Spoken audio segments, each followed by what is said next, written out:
सम्पूर्णमा नमस्ते। मेरो नाम एलिसा मुसर, म कक्षा 8 मा पढ्छु र आज हामीले एटमोस्फियर प्रेसर चेक गर्न गइरहेका छौं।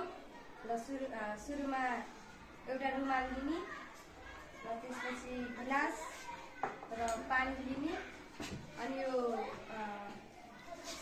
पानी चाहिँ गिलासमा भरि हाल्ने।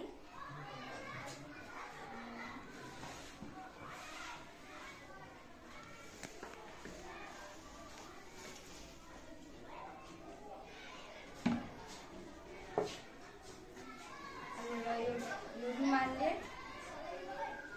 यसरी ढाक्ने, यसरी गर्ने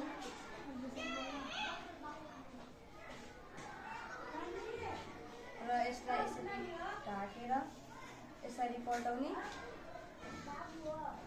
र छोड्ने।